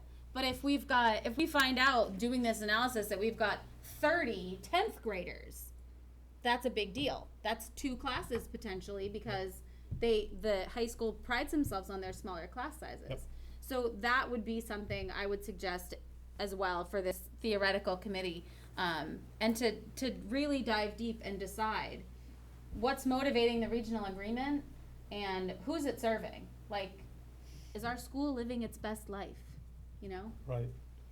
Well, as Tony has said in the past here, is that we're paying 80-something% to maintain a school in another community, if you look Right. at it budget-wise. Is that fair to us? Because, and that's one way to look at it. Well, it just depends. It depends Right, on what the overall goal is. I don't Right. think anyone here would want to take anything away from another town, as long as it doesn't take away from our town. You know, we're Exactly. just trying to take care of ourselves And first. unless you end up analyzing that, Yep. you won't know Mhm. if that's a burden to this community, or what they pay in actually funds their particular building, Right, per right, se. right. You got another option, Quabbin Regional. Hubbardston in the last couple of years has had empty classrooms. My belief was that I understood it, maybe it's not true, or maybe it is true, that they approached this community about sending kids over there. So they would end up having a full school because of, Right, right. well, we had the building when we Right. tore down Templeton Center, and nothing came to fruition on that. I mean, if they have excess capacity, is it in our best interest to go with a school district like that? Right. They take school choice kids. Right, right. Well, that would just all be things to consider, based upon, kicking this around and Yeah. which arrangement's better. Is it even possible for a town to shop for a better regional district? Could we do that? Could Templeton decide that we're gonna hang here for a sec, but then we will shop around, go to Quabbin and see, go to Athol, find out, and send out these feelers for, is there another town interested in entering either into the Narragansett Regional District or creating a new entity? And also part of that process to me would be to find out why some of our kids are being school choiced out of our district into other districts. What are we missing here? If we, I think that's a really complicated. You think so? I think it's family to family. Just but from my personal experience, I think it could be anything from soup to nuts. I really think that you can't generalize just because one person's child goes because I don't know they had friends there because they moved from wherever. well, I know that at one time. Yeah, you I can't. know that assume one that all of time, them- a number of years ago, someone that you're familiar with as well as people that I'm familiar with, they school choice their kids to St. Bernard's. I think you remember that. Well, that's not school choice. Because that was in your family, I think. Right, but that that's was- not school choice. That was paid. That was a private education that Right, was but that- paid. that was- And no money left the town. So that's something else to consider because those kids aren't school choice at all. They're not counted. They're counted as Yep. town residents who are in district. Yep. And But the there was money something doesn't leave lacking. the district for But I'm them. thinking about something was lacking at that particular time. Right, but a parochial school, it's normally because they're seeking a specific type of religious education to go along with those foundations. Do you know what I'm saying? Like you can sit and take all 240 kids or however many kids are school choice, but each one would have a totally different story. And I think for the purposes of this, I think it's important to stick with kids who are specifically school choiced. Why is Susie J going over to Gardner? And why is, Connor P going to Athol? Because those could be numbers we could fix. Yep. Or maybe not, you never know. And Yeah, it's great to exactly. have the freedom. It's great to have the freedom to school choice. Until it's looked at, Yeah, there's That's no the telling. thing. Right. It just seems like it's time to look at it. Do you need a formal motion to take it and end up suggesting this to the selectmen, Mr. Chairman? Are you looking at that or not? If that's what the committee wants to do. I'm on for it. yeah, I think it makes Sure. sense. Yeah, sure, if you want to make a motion. Okay, I'll put my neck out on the line. I always do anyway. Thanks, I'll Will. make a motion to suggest to the selectmen that they end up being an advisory committee to look at the regional, as far as regional versus municipal, and see what the benefits of all of that would be to the community if we downsize that through school choice or going with another district. And I mean, that go through the costing process. I don't know how you want to word that, but I'll second it. I'll leave that to you. I'll let them interpret that. I thought that covered all the bases. I'm going Yeah. to suggest to the BOS that they create an advisory committee to look at regional versus municipal school options and analyze the And the benefits costing. of both. And the costing of that, per se. Analyze benefits. What Templeton taxpayers? Costing of both options. Alright. Regional versus municipal school options. Nice job. Analyze the benefits and costing Thank you. You too. impacts to Templeton. Terrible at talking, like, I think you're doing great. thank you. I think it was a good suggestion and a Just good to the idea. BOS that they create an Needs to advisory be done. committee to look How at many the times regional can you versus their heads on the municipal wall? school options and to analyze the benefits and costing impacts to Templeton taxpayers. Perfect. That Sounds good. Beautiful. I second that one. Should we let the scribe end up sending that out? Or do you wanna send it out? Should we keep the word advisory or make it ad hoc?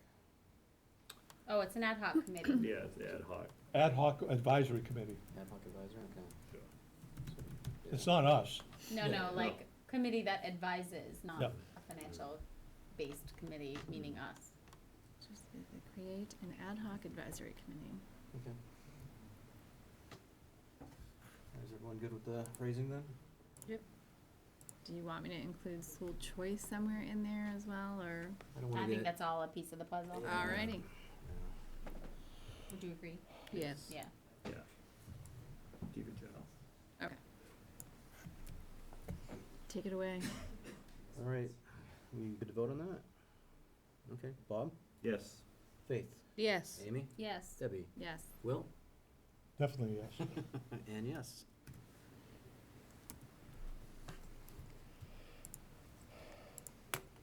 October 3rd workshop topics is the next agenda item. I know,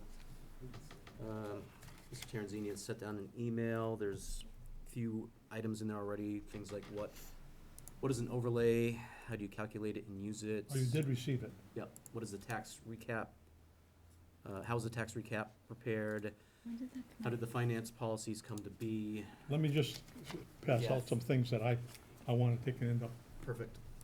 I didn't know This one from the 20th. if, I had received What is this? Just pass it down. It's all, Oh, it's a packet. It's a All packet. right. I don't Thank think I you. got, did I get this? Packet for you. and I'll keep one for Tony. So many dead I only trees. made 6. Oh, okay. I mean, everybody got one? Yeah. Okay, Okay, Thank I'll you. keep one for Tony. Do you need one, Will? I can look on. no, I have one. Okay. I have one. The reason I ended up, I started with the retreat workshop is that Tony sent out the thing, and I had not received it, a copy of that. He did say the meeting before, he would send it out, and I never received it. Right, I didn't get it until you asked for the new Oh, one too. okay, because he did not, Yeah, he did he not sent it copy it. again. He did not copy me on it, so I ended up making a letter so that everybody saw that I Oh, okay. I asked Yep. for that, just for, all that. Going forward to that, as I said previously, I look at this committee to be independent of the administration, per se. And some of the items that were on there, per se, I thought that because we have people that are quite knowledgeable on the internet Mhm. and having the ability to gather information, that it might not be advisable to go through that, where we could end up doing that ourselves on the individual, or ourselves do that if we had to. With that, I ended up saying, okay, let me just talk about some of the things that he did have in there. Overlay. Yep. I sent out a document that actually had the description for overlay. Yep. I mean, it's pretty straightforward. It's there. I mean, I thought, unless somebody different than me, I read it and I went, okay, that's pretty straightforward as to what the overlay is all about. I mean, we don't need to have somebody talk about that. Then I ended up going to take and ended up saying, okay, what did the Bureau of Accounts say about that? And I went through that, and the next sheet is actually an IGR about that. It basically says the same thing, that the Board of Assessors ends up doing that, per se. And they have been up until that time. I took from the a 2020 document, the graph that you saw and what the numbers were.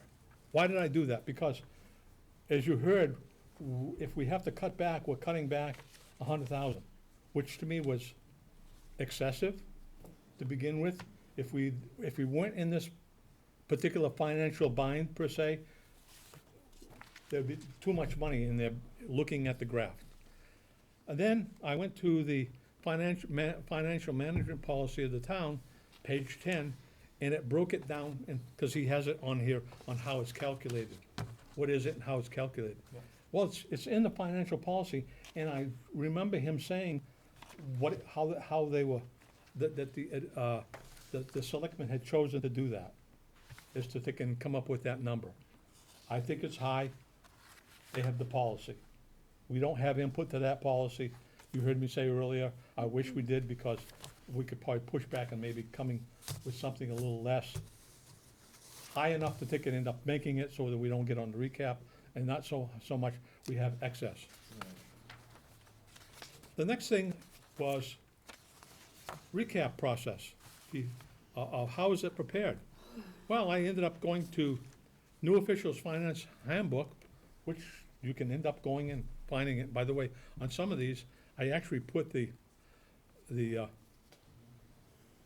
how to end up getting to the website. You'll see that you can, if you take it and put it and clip on it, you can actually go to them. Yep. And on page 7, there's page 15 to 20, it talks about the recap process. On page 17, and this kind of blew my mind, is because it says, Finance Committee and the Board of Selectmen, Mayor or Manager review department budget requests. Prepare budget plan for the upcoming fiscal year. That's kind of the same thing I've been talking about, is for that, and achieving a balanced budget. Then you end up going to the next one, is I found an actual town that had the site, which was different than the DOR DLS, because this was on the DOR DLS, is the tax recap and pro forma. It's actually a document, and it's quite extensive. I only took one page out of it, so that we could understand what the pages were and how it's prepared and who's responsible. If you look at that, that's a one page, and it ends up taking and saying the assessor's office does this, the accountant does this, et cetera, et cetera, et cetera. And the town clerk is involved in it, the treasurer's involved. So you got, the whole financial team is involved in different aspects. And it's really submitted, when it gets submitted, when it's all pulled together. Yep. It's submitted by the assessors, okay? And I said, okay, that's how it's prepared. We have that ability to take and see that. Do we really need to rehash it? I mean, I thought it was pretty well straightened out. I mean, you could read the document. I didn't send the document to everybody, but it's out there if you want to take and end up getting into the detail. It does go into a little bit of more detail on the different sheets. I went, okay, and then on that same sheet, there was a training process, Prop 2.5 and tax rate process. They had 9 modules. Nice, you could click on video, Prop 2.5, levy limit, growth, new growth. Those are the type of things that we need to understand on this committee. And it's pretty explanatory. It's already on the DOR DLS site. I mean, why rehash them? Excess capacity. And then, as you heard earlier, the training, the handbook cover, if you look at the nine chapters, that's 101. That's the training 101 that they talk. You heard Adam talk about earlier. Okay. All right. Then I went on to take and end up saying, okay, the final process come to being. Okay. Well, the financial process in this community came to being and I think I have it somewhere along here later on. But I looked at other communities and said, okay, what do they do? I went to Town of Orange and said, okay, review and advise financial matters concerning the town. Develop the annual budget for recommendation to town meeting. It's the recommended budget. They were doing exactly what I was talking about earlier, and actually, the budget is actually pulled together by the administrator, selectmen, and then they look at it and they make a recommended budget. And if you can go on their site and others. If you look at Shirley, the next one, same thing. If you read through that as to what's going on there. In the annual report, the FY17, on how we got to where we are, it actually tells you how, and this is on the annual report, financial management policy for the town. It's actually in the annual report under selectmen. This was a cut and paste. I mean, it didn't, to me to find all of these things only took about 10 or 15 minutes. It took me longer to take and cut and paste than it did to find each one of these. So you can see that they went to the columns. We had a grant for that. Yep. There was no input from the advisory. The town of Air, as you heard me say earlier, they actually have a document that was instituted by their finance team. And it's signed off by all the ones I said, the selectmen, the finance team, and that. Same thing with the town of Georgetown, to the citizens. It gives, and you can read all of this, I'm not gonna read it. It's taken end up budget constraints, et cetera, is responsible for presenting a balanced budget. Again, another community, they present the balanced budget. I haven't been advocating something that's totally different to a lot of other small towns. We got into a problem because of how a bylaw was presented, and it creates issues. To me, what it should have said is, these people are responsible for creating the budget and presenting it to the format to the advisory committee, which will end up making the recommended budget the town meeting. That's how I thought it would have gone out. So I look at all of these and say, okay, that's what he had gone out and talked to the administrator. I believe, in my eyes, okay, I don't know about anybody else, that it would be, and I said this the last time, it would be more beneficial for us to sit with the administrator and talk about the budget as to the guidelines and the actual budget process of getting the budgets as soon as he gets them, so that we can look at them, kick them around, give him some feedback, and work jointly with them, so that when we got to that meeting on that Saturday, a lot of stuff would be answered. It would be, as we got the budget, we would go through them, different meetings. I mean, that's really what this committee is tasked with doing, is reviewing them, kicking them around, Yeah. and coming up with a recommendation. And that's what I see is more beneficial for us to work at a workshop with the administrator than to have him go over some of the things that were on the sheet. Not that they were bad ideas, but they were also available, and we have training, and as I said earlier, if you need some additional training, or you think that we want some more clarifications, we can end up getting a hold of the Association of Town Finance, because I've had, over the years, I've had conversations with a number of people. Some of them had been on the finance committee for 25 years as chairman, okay, in Arlington. I've talked to that gentleman quite a few times. We could end up having something like that come out if there's something specific that this committee wants to take and end up having more knowledge about. So it's not something that we just go out and on the web, we can say, okay, we see this, we want some additional clarifications so that we understand it better. That's what I think the training should be. I think we have the knowledge as far as people being able to pull this in ourselves, to look at it, with some direction maybe from amongst ourselves, to saying, okay, you're looking for that, here's the way to get what you're looking for. If you read it and you need more clarification, we'll have a discussion on the workshop. I mean, that's only my thoughts. Okay, so you're looking for more information about the budget process and how the TA would work with the advisory committee? That's my thoughts, Okay. rather than what some of the items. I don't know how everybody else feels, but that's my thoughts. Okay, anyone else? Why not both?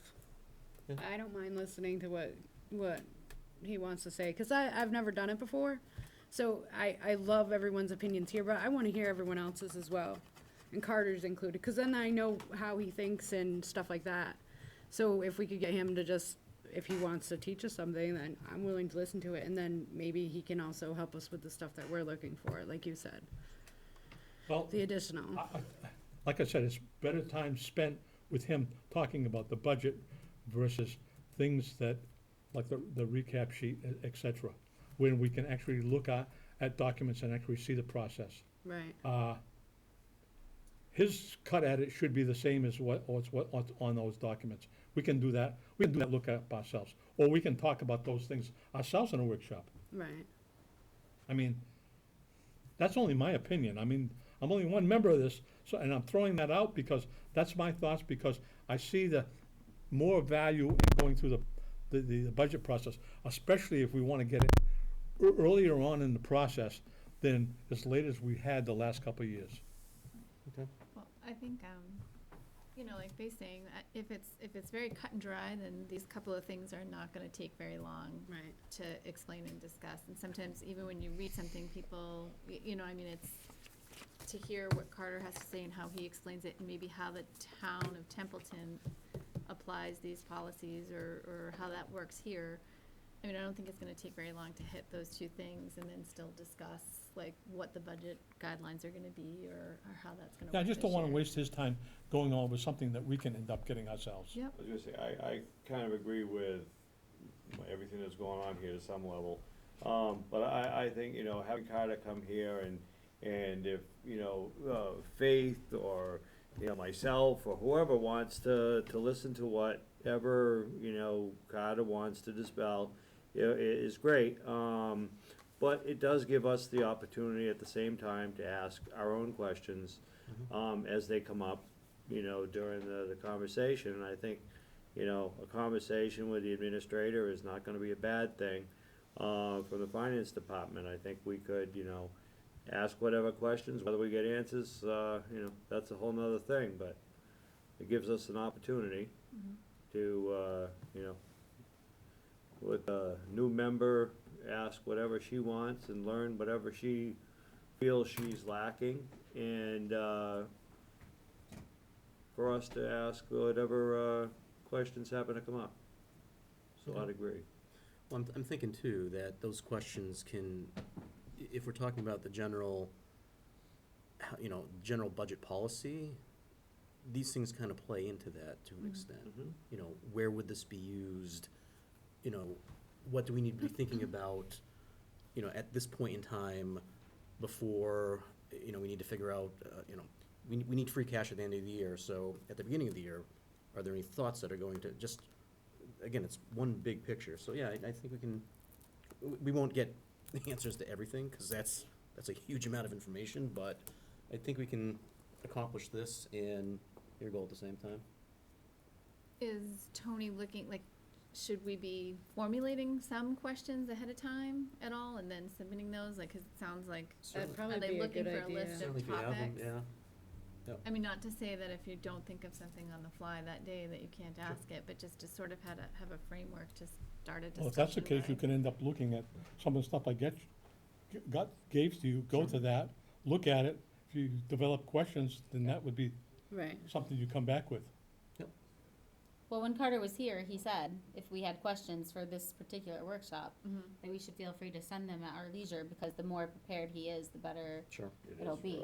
Honestly, the only thing I can think that I would super enjoy in the way of like vocabulary lessons is just a list of all the acronyms that he uses for all sorts of stuff. Like, it took me a while to remember what is OPEB.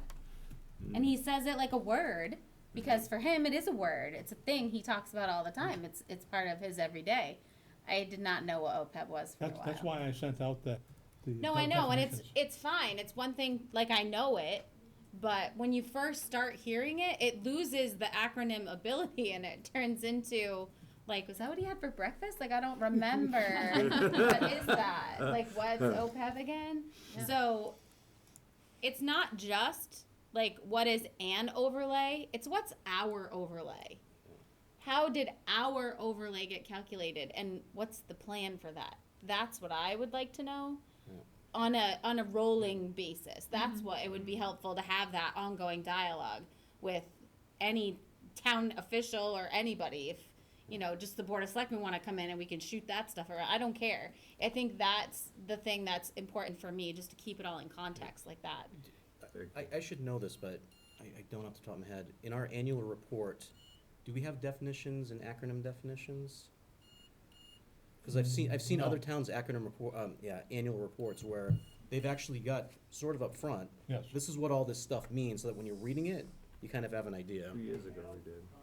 Yeah, that'd be super helpful. Usually in the annual report, if you go to the section that covers the annual town meeting. Yep. I think they usually have, like some financial terms and stuff that may be in the article. I thought I'd seen something, yeah. So, some years I think it may be like in the back of the book, Yeah. financial terms or things you may see at annual town meeting, and it's like a couple of pages. Yeah, but terms and acronyms definitely, I mean, that's a hard part for everybody, so, okay, again, that's a good suggestion. Okay, so I think we've got a loosely defined set of topics for this, but I think that loosely defined set can easily cover a couple of hours, so unless there's any further discussion, we'll move on to, next agenda item. Do you want to add that, the budget also to the discussion? Absolutely. I mean, because that's not covered in the items that he has. No, either I or Tony will send an email to him. Yeah. Next agenda item is old business, open issues. I've got a quick update on the website, but I will defer to anyone else who has any topics.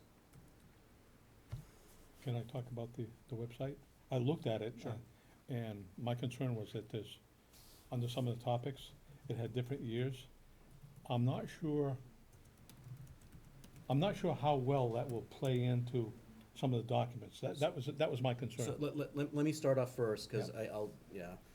So what I did was I tried to structure it based off of what we had talked about for the main menu items. And then underneath that, kind of randomly at this point in time, I've done an FY20 all the way back to, I think, FY14, Yep.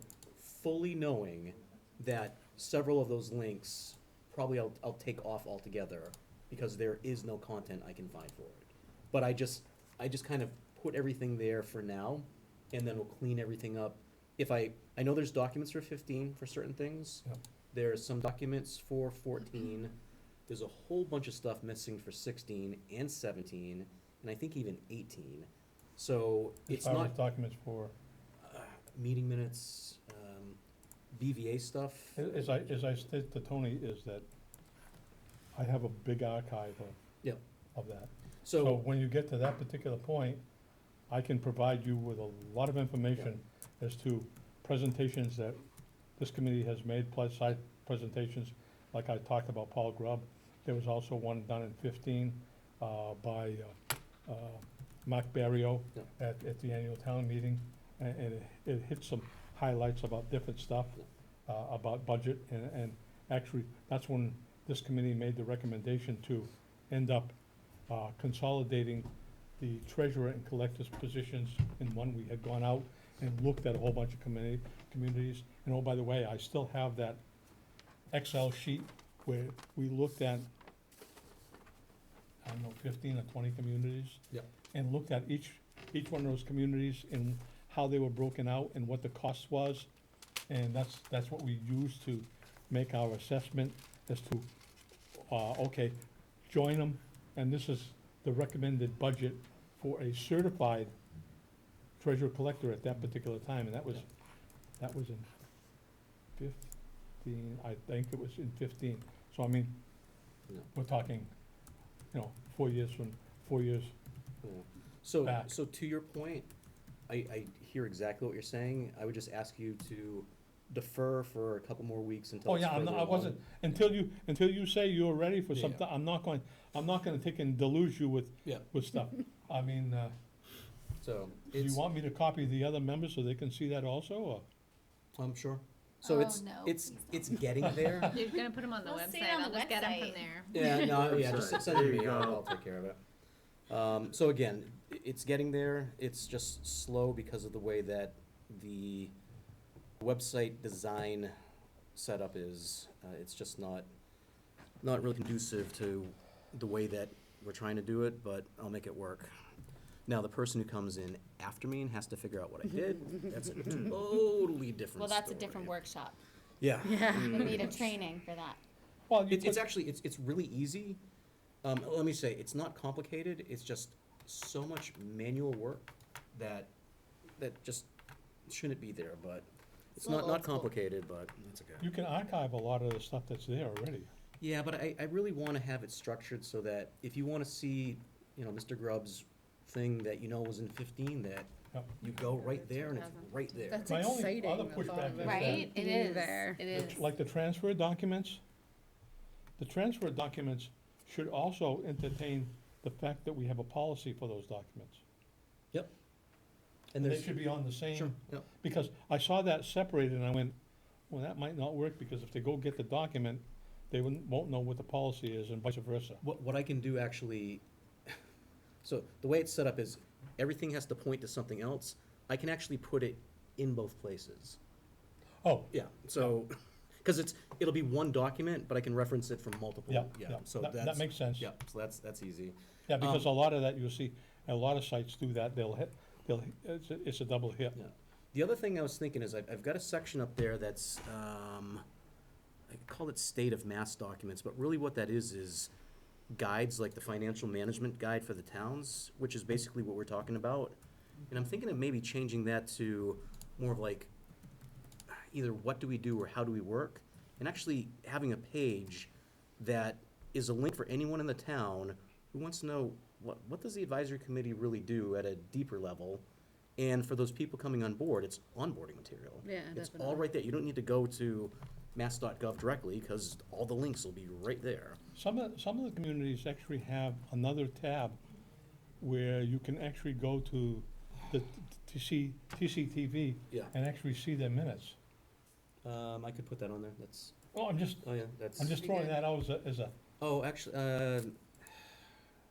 yeah, let me write that down. That really should be on there. and they basically, they say advisory or finance meeting, TV, meetings, et videos. cetera. Yeah, okay. That's easy to do. Okay, anything else on the old? All right, we are on the tail end here, so new business. On the new business, I would say that we got the 4 years of BVA's. Yeah. End of year, yeah. And as you recall, I said that it was gonna be a problem, because 16 and 17, there was more detail. Yeah. And 18 and 19, you look at some of the stuff that he received, and you don't know what that is. You can't even assess what's under each one of those individual titles. You'd have to go back and see, okay, what's under, support, personnel support, what does it entail?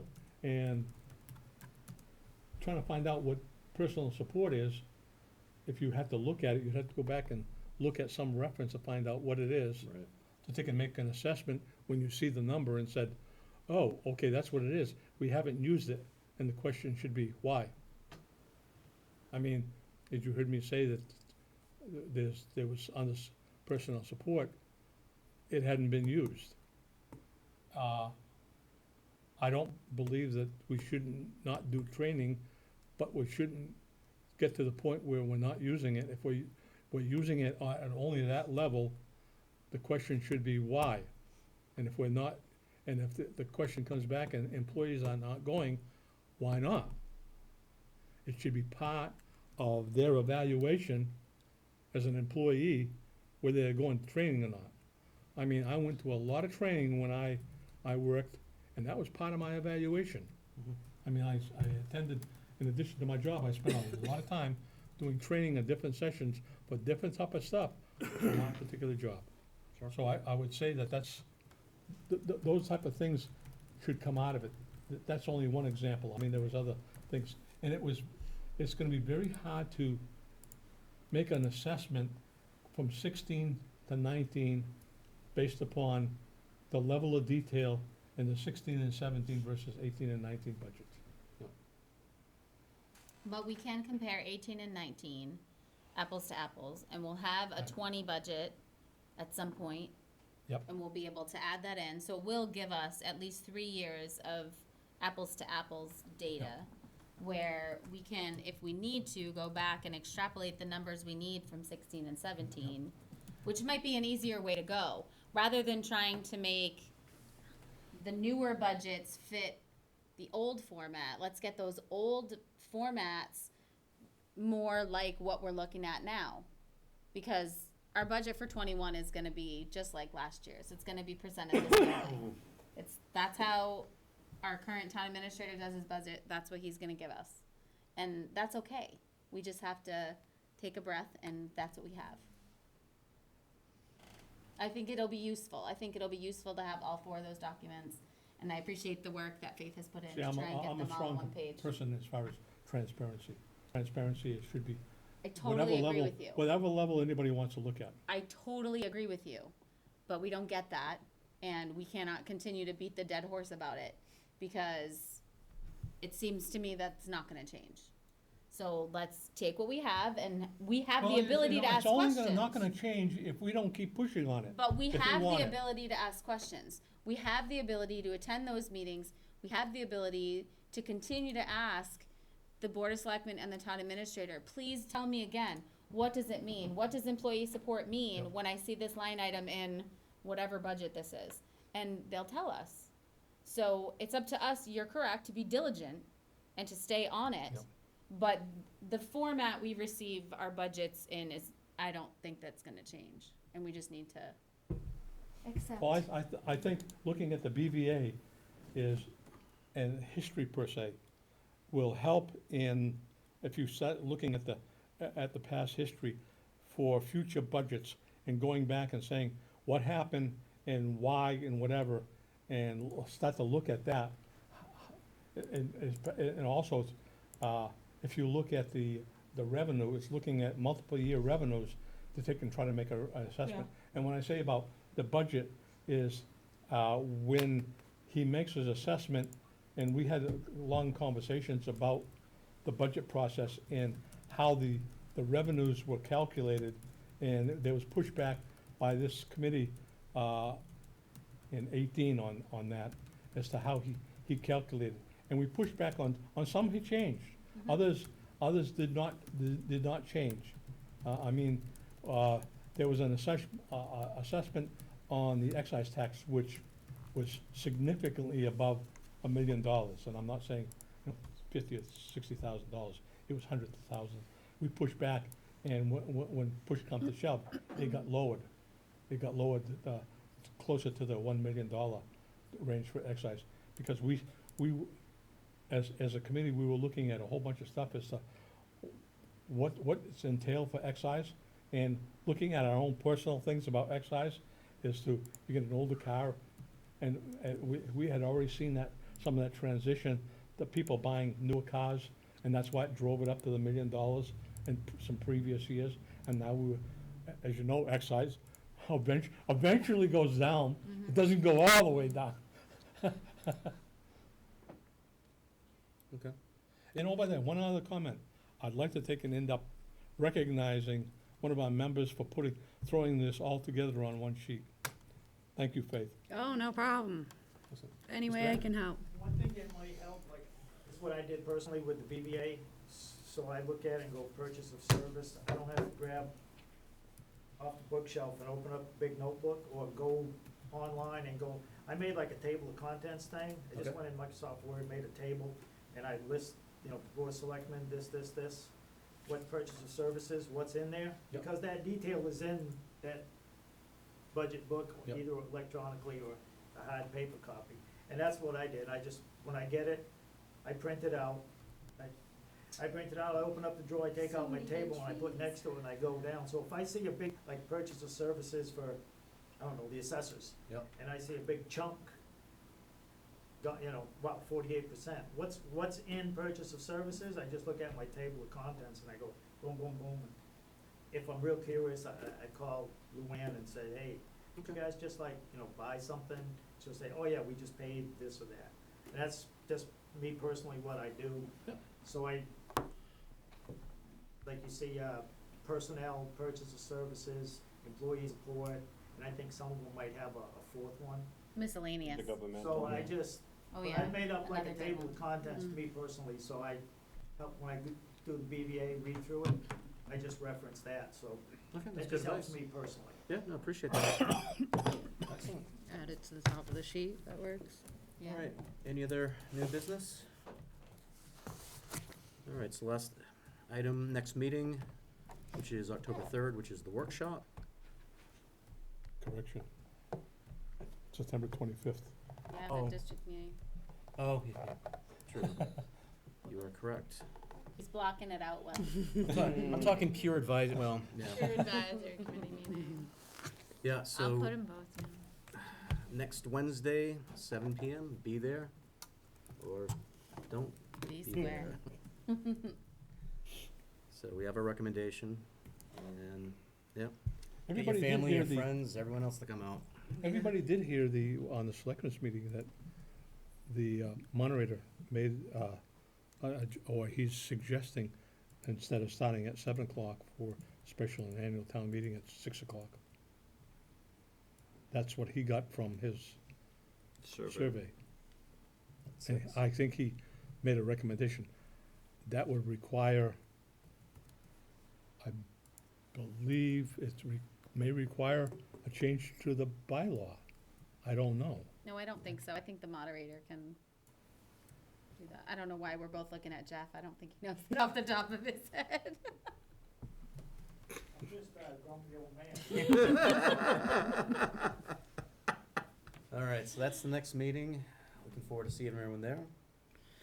October And 3rd is, the next pure advisory committee meeting will be October 3rd, that's workshop. the workshop, workshop. correct. All right, and with that, I'll entertain a motion to adjourn. So moved. Second. All right, all in favor? Aye. All opposed?